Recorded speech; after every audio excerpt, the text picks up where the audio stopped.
Welcome back to clean news Rajasthan. चलिए देखते हैं राजस्थान की 15 फटाफट बड़ी खबरों को।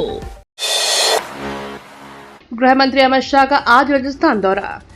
केंद्रीय गृह और सहकारिता मंत्री अमित शाह आज राजस्थान के दौरे पर आ रहे हैं। वे जयपुर में सहकार और रोजगार उत्सव को संबोधित करेंगे। जानकारों के अनुसार अंतर्राष्ट्रीय सहकारिता वर्ष 2025 के उपलक्ष्य में जयपुर के दादिया गांव में आयोजित किए जा रहे कार्यक्रम में अमित शाह मुख्य अतिथि के रूप में शामिल होंगे। कार्यक्रम में गृह मंत्री विभिन्न योजनाओं के लाभार्थियों को प्रमाण पत्र और चेक बांटेंगे। इस दौरान सहकारिता के विभिन्न आधारभूत संरचनाओं का लोकार्पण भी किया जाएगा। अमित शाह गोपाल क्रेडिट कार्ड योजना के तहत 1400 लाभार्थियों को लगभग 12 करोड़ रुपए का कर्ज बांटेंगे। इसके अलावा अमित शाह द्वारा थानों सशस्त्र बलों के लिए 100 नए वाहनों की हरी झंडी दिखाई जाएगी। कार्यक्रम में केंद्रीय सहकारिता मंत्री रोजगार उत्सव के तहत 8000 से अधिक युवाओं को नियुक्ति पत्र भी देंगे। मेक इन इंडिया वेपन्स, पानी के नीचे से लेकर आसमान तक दुश्मनों की खैर नहीं।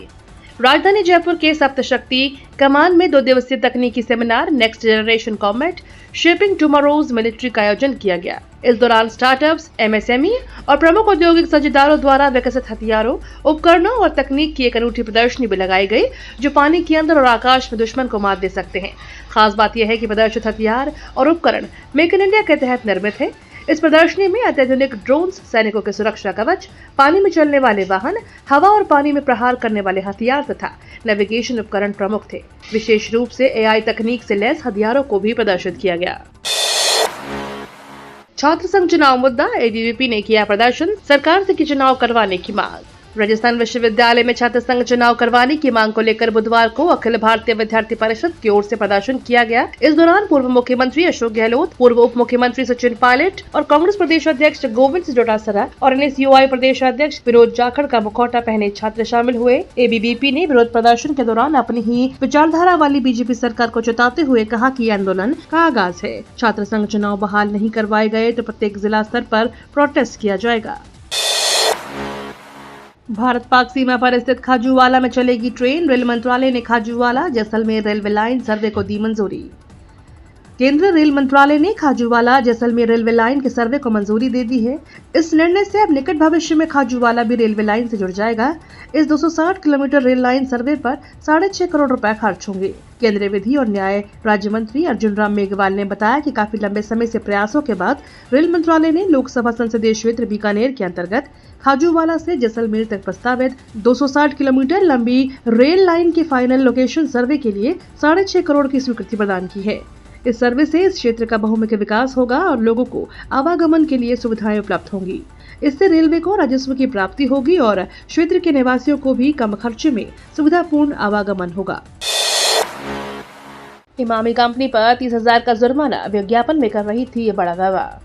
राजस्थान में अजमेर जिला उपभोक्ता आयोग ने इमामी कंपनी पर 30,000 का जुर्माना लगाया है। कंपनी ने अपने प्रोडक्ट बोरो प्लस क्रीम को अलग अलग प्लेटफॉर्म पर विज्ञापन में कहीं विश्व की नंबर 1 क्रीम तो कहीं भारत की नंबर 1 क्रीम बताने का दावा किया था। अजमेर के वकील तरुण अग्रवाल ने कंपनी के खिलाफ कंज्यूमर फोरम में याचिका दायर किया था। इस मामले में दोनों पक्षों को सुनकर कंज्यूमर फोरम ने जुर्माना लगाने के साथ ही इमामी कंपनी को भ्रामक विज्ञापन में सुधार करने के निर्देश दिए हैं। वहीं वैधानिक प्रमाण के विश्व में नंबर 1 होने के दावे दोबारा नहीं करने के लिए भी कंपनी को पाबंद किया गया है। दिया कुमारी ने किया सड़क का औचक निरीक्षण, कहा अन्य जनप्रतिनिधियों को भी करना चाहिए सरप्राइज इंस्पेक्शन। उप मुख्यमंत्री और अजमेर ब्यावर प्रभारी मंत्री दिया कुमारी ने बुधवार को चाची आवास में राजस्थान महिला कल्याण मंडल के स्वर्ण जयंती समारोह में शिरकत की। कार्यक्रम के बाद उन्होंने NH 8 हाईवे की सड़क का निरीक्षण किया और गुणवत्ता को लेकर ठेकेदार को निर्देश दिए। वहीं जिला कलेक्ट्रेट में अजमेर और ब्यावर जिले के प्रशासनिक अधिकारियों की बैठक मिली। बैठक में वर्षा के दौरान अजमेर में जल भराव का मुद्दा छाया रहा। कार्यक्रम के बाद जिला कलेक्ट्रेट सभागार में बैठक के लिए डिप्टी सीएम का काफिला कलेक्ट्रेट के लिए रवाना हुआ। इस दौरान NH 8 हाईवे पर बनी एक नई सड़क का उन्होंने औचक निरीक्षण किया। निरीक्षण के दौरान उन्होंने सड़क की गुणवत्ता की जाँच करवाई, सड़क की लंबाई चौड़ाई नपवाई। बातचीत में उप मुख्यमंत्री दिया कुमारी ने कहा कि सड़क में शोल्डर निर्माण नहीं था, इसलिए ठेकेदार को सही काम करने के निर्देश दिए हैं। राजस्थान में लगातार बारिश से बाढ़ का खतरा। राजस्थान में समय से पहले आए मानसून ने शुरुआत से ही रंग दिखाना शुरू कर दिया। प्रदेश के कुछ हिस्सों में मूसलाधार बारिश के बाद चारों तरफ पानी ही पानी दिखाई दे रहा है। गांव की गलियों से लेकर शहर की सड़कों और रेल पटरियां सब पानी में डूब गई हैं। लगातार हुई बारिश के बाद कई नदियां उफान पर है। मानसूनी बारिश का सबसे ज्यादा असर धौलपुर, बूंदी, कोटा और झालावाड़ समेत पूर्वी राजस्थान में दिख रहा है। सड़कों पर जल भराव और नदी नालों से पानी के तेज बहाव से आम जनजीवन बुरी तरह से प्रभावित हुआ है। 15 बीघा भूमि पर ध्वस्त की गई 4 अवैध कॉलोनियां, अब तक 611 कॉलोनी पर हो चुकी है कार्यवाही। राजस्थान में अवैध जमीन और मकान पर कार्रवाई करने को लेकर प्रशासन बेहद एक्टिव नजर आ रहा है। इसी क्रम में राजधानी जयपुर विकास प्राधिकरण ने जोन 12 और जोन 13 में बड़ी कार्रवाई करते हुए करीब 15 बीघा भूमि पर बनाई जा रही है। इसके तहत 4 नवीन अवैध कॉलोनियों को पूरी तरह से ध्वस्त कर दिया गया। जोन 13 के नैला बांध के पास करीब 3 बीघा भूमि पर बिना स्वीकृति मिट्टी, ग्रेवल सड़कें, बाउंड्री वॉल और अन्य अवैध निर्माण किए जा रहे थे। राजस्थान में फिर दिखेगा बारिश का कहर। राजस्थान में एक बार फिर मानसून सक्रिय होने की संभावना जताई गई है। इसके बाद मौसम विभाग ने राजस्थान की राजधानी जयपुर समेत कई संभागों में भारी बारिश की चेतावनी जारी की है। मौसम विभाग ने बताया कि बिहार और आसपास के यूपी क्षेत्र के ऊपर एक निम्न दबाव क्षेत्र बना हुआ है। इसके प्रभाव से पूर्वी राजस्थान के कुछ हिस्सों में 17 से 18 जुलाई को फिर से भारी बारिश गतिविधियां दर्ज होने की संभावना है। ऐसे में मौसम विभाग ने चेतावनी जारी की है। मौसम विभाग ने बताया कि निम्न दबाव क्षेत्र के प्रभाव से आज राजस्थान के कुछ भागों में भारी बारिश की संभावना बढ़ रही है। कोटा भरतपुर संभाग में कहीं कहीं भारी बारिश होने की संभावना है। एनसीईआरटी की 8वीं की किताब में बदलाव, औरंगजेब को बताया मंदिर तोड़ने वाला। एनसीईआरटी ने कक्षा 8वीं की सामाजिक विज्ञान की किताब में बड़ा बदलाव किया है। इसमें कुछ ऐसी चीजें शामिल की गई हैं जो पहले की किताब में नहीं थी। अब कुछ शासकों की क्रूरता और धार्मिक असहिष्णुता के कई उदाहरणों पर प्रकाश डाला गया है। अकबर को सहिष्णुता और क्रूरता का मिश्रण वाला बताया गया है, औरंगजेब को मंदिर और गुरुद्वारे तोड़ने वाला, तो बाबर को क्रूर विजेता बताया गया है। कृषि और ग्रीन एनर्जी को बढ़ावा, मोदी कैबिनेट ने लगाए 3 प्रस्तावों पर मुहर। मोदी कैबिनेट ने 3 बड़े प्रस्तावों को मंजूरी दे दी है। केंद्रीय मंत्री अश्विनी वैष्णव ने जानकारी दी है कि कैबिनेट ने प्रधानमंत्री धन धान्य कृषि योजना को स्वीकृति दे दी है, जिसका उद्देश्य कृषि क्षेत्र को सशक्त बनाना है। इसके अलावा Neyveli lignite corporation India limited को 7,000 करोड़ रुपए तक का निवेश करने की विशेष छूट दी गई है। इसमें वह अपनी सहायक company NLC India renewable limited में निवेश कर सकेगी। तीसरे प्रस्ताव के तहत एनटीपीसी को 20,000 करोड़ रुपए के निवेश की मंजूरी दी गई है। यह कदम ऊर्जा और कृषि दोनों क्षेत्र में बड़ा निवेश बढ़ाएगा। राजस्थान में नीलाम खानों के संचालन को लेकर सरकार का बड़ा कदम। राज्य सरकार नीलाम खानों को शीघ्र परिचालन में लाने के लिए गंभीरता से प्रयासरत है। इस दिशा में बुधवार को खान विभाग द्वारा जयपुर स्थित आरआईसी में स्टेक होल्डर्स, विभागीय अधिकारियों और संबंधित संस्थानों की एक महत्वपूर्ण कार्यशाला आयोजित की गई। इसमें खानों की मंजूरी से जुड़ी प्रक्रियाओं को शीघ्र पूरा करने पर विशेष जोर दिया गया।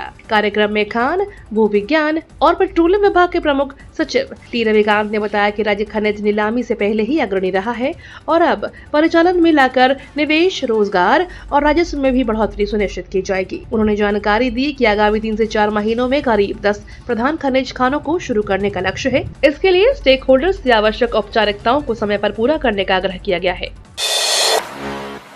कन्हैयालाल हत्याकांड पर बनी फिल्म की रिलीज पर रोक जारी, 21 जुलाई को अगली सुनवाई। फिल्म उदयपुर फाइल्स की रिलीज पर सुप्रीम कोर्ट ने रोक बरकरार रखी है। कोर्ट ने स्पष्ट किया है कि जब तक एनआईए कोर्ट में मामला लंबित है तब तक फिल्म रिलीज की अनुमति नहीं दी जा सकती, क्योंकि इससे केस की सुनवाई पर प्रभाव पड़ सकता है। साथ ही कोर्ट ने केंद्र सरकार से मामले पर शीघ्र निर्णय लेने को कहा है। अब इस मामले की अगली सुनवाई 21 जुलाई को होगी। आपको बता दें, यह फिल्म 2022 में उदयपुर में टेलर कन्हैयालाल साहू की हत्या पर आधारित है, जिसने देश भर में आक्रोश फैला दिया था। राजस्थान में घर घर स्क्रीनिंग से हुआ बड़ा खुलासा, 2,35,000 लोगों में टीबी जैसे लक्षण। राजस्थान में चल रहे सक्रिय क्षय रोग खोज अभियान ने टीबी नियंत्रण की दिशा में एक बड़ा संकेत दिया है। अब तक की गई 74 लाख से अधिक स्क्रीनिंग में 2,35,000 लोगों में टीबी जैसे लक्षण पाए गए हैं, जिन्हें तत्काल जांच और पुष्टि के लिए स्वास्थ्य संस्थानों में रेफर किया गया है। यह आंकड़ा न केवल राज्य में टीबी की गंभीरता को दर्शाता है, बल्कि यह भी बताता है कि छिपे हुए मामलों की संख्या कितनी अधिक हो सकती है। सरकार इस चुनौती को गंभीरता से लेते हुए हर संदिग्ध को समय पर इलाज देने के लिए सक्रिय है। जोधपुर में बन रहा भव्य अक्षरधाम मंदिर, जोधपुरी पत्थर से हो रही खूबसूरत नक्काशी। राजस्थान के जोधपुर में बीएपीएस संस्था द्वारा अक्षरधाम मंदिर का निर्माण अपने अंतिम चरण में है। 25 सितंबर को मंदिर की प्रतिष्ठा होगी। गुरु हरि महंत स्वामी जी महाराज के कर कमलों से इस दिव्य परिसर का प्रतिष्ठा महोत्सव होगा। इस मौके पर शाम की सभा में भव्य लोकार्पण समारोह होगा। यह भव्य मंदिर महोत्सव 7 दिवसीय कार्यक्रम के रूप में आयोजित होगा। जिसमें स्वयं परम पूज्य महंत स्वामी महाराज की पावन उपस्थिति रहेगी। आयोजन के दौरान भारत ही नहीं बल्कि विश्व के कोने कोने से लगभग लाखों श्रद्धालुओं के आगमन की संभावना है। ये तो थी राजस्थान की बड़ी खबरें। रोजाना सबसे पहले अपडेट पाने के लिए क्लीन न्यूज राजस्थान को अभी सब्सक्राइब करें।